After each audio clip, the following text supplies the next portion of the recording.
Hello viewers, if you are new to the channel, please hit the like and subscribe button and share it with your friends. Also, click on the bell icon so that you get the latest information about the videos that are uploaded. Hello students, welcome back to the new video. In this video, we are going to continue the ongoing chapter number 14, Chemical Effects of Electric Current. In today's session, we will discuss textual exercises. Let us discuss question number 1, fill in the blanks. First one, most liquids that conduct electricity are solutions of dash, dash and dash. Answers are acids, bases and salts. Number 2, the passage of an electric current through a solution causes dash effect. The answer is chemical effects. Number 3, if you pass current through copper sulfate solution, copper gets deposited on the plate connected to the dash terminal of the battery. The answer is negative. Number 4, the process of depositing a layer of any desired metal on another material by means of electricity is called dash. The answer is electroplating. Question number 2. When the free ends of a tester are dipped into a solution, the magnetic needle shows deflection. Can you explain the reason? Answer. The deflection in the magnetic needle shows that the circuit is complete and the electric current flows through it. That is, the solution is a good conductor. Magnetic needle deflects due to the magnetic effect produced by the current flowing through the given circuit. Now let us discuss question number 3. Name 3 liquids which when tested in the manner shown in the figure may cause the magnetic needle to deflect. Here please refer the diagram. Answer.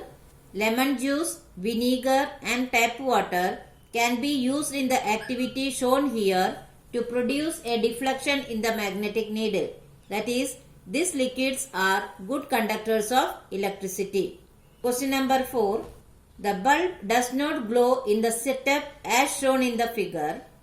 List the possible reasons. Explain your answer. Here also you have to refer the diagram. Start. Answer. The bulb in the given setup may not glow because of the following reasons. Number 1. The bulb may be fused. 2. The cells may be used up.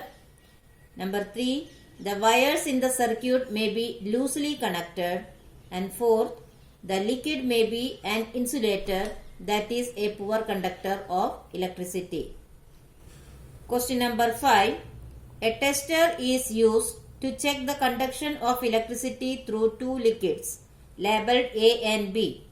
It is found that the bulb of the tester glows brightly for liquid A while it glows very dimly for liquid B. You would conclude that options are liquid A is better conductor than liquid B. Number 2, liquid B is a better conductor than liquid A. 3. Both liquids are equally conducting. And 4. Conducting properties of liquid cannot be compared in this manner. Answer. If the bulb of the tester glows brightly for liquid A, we can conclude that liquid A is better conductor than liquid B. Now, question number 6. Does pure water conduct electricity? If not, what can we do to make it conducting? Answer. No, pure water does not conduct electricity. To make pure water conduct electricity, we have to dissolve salt in it, as salty water is a good conductor of electricity. Question number 7. In case of a fire, before the firemen use the water hoses, they shut off the main electrical supply for the area. Explain why they do this. Answer. The water used in the water hoses is not pure water and is a good conductor of electricity. So, the firemen shut off the main electrical supply for the area before spraying water to save themselves and other people from getting electric shock. Question number 8. A child staying in a coastal region tests the drinking water and also the sea water with his tester. He finds that the compass needle deflects more in the case of sea water. Can you explain the reason? Answer. The sea water contains a large amount of salts dissolved in it in comparison to drinking water. So, the sea water is a better conductor of electricity than drinking water. The stronger electric current produces stronger magnetic field, and hence in the tester with sea water, the magnetic needle deflects more. Question number 9. Is it safe for the electrician to carry out electrical repairs outdoors during heavy downpour? Explain. Answer. No, it is not safe for the electrician to carry out electrical repairs outdoors during heavy downpour.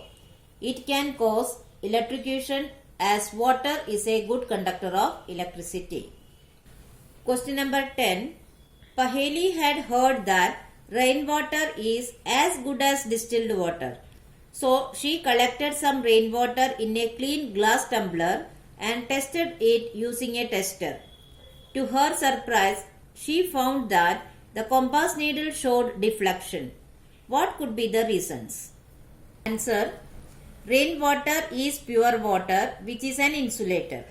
But when rainwater comes down through air, it gets mixed with air pollutants like sulfur dioxide and oxides of nitrogen and form acidic solution, which is a good conductor of electricity.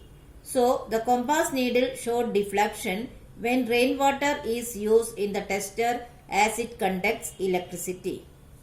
Question number 11. Prepare a list of objects around you that are electroplated. Answer. Objects that are electroplated are taps, showers, door handles, gas burner, rims of cycles, handlebar of cycles and bikes, tin cans, metal almirahs, gold and silver plated ornaments, etc. Now, question number 12. A thin plate of pure copper and a thick rod of impure copper are used as electrodes. Copper from impure rod is sought to be transferred to the thin copper plate. Which electrode should be attached to the positive terminal of the battery and why? Answer. The thick rod of impure copper plate is to be attached to the positive terminal of the battery because when electric current is passed through the copper sulfate solution, it gets dissociated into copper and sulfate. The free copper, being positively charged, gets drawn into the negative terminal of the battery and gets deposited on it. The loss of copper from the solution is regained from the impure copper rod which is attached to the positive terminal of the battery. So students, I hope you have understood the exercises very well.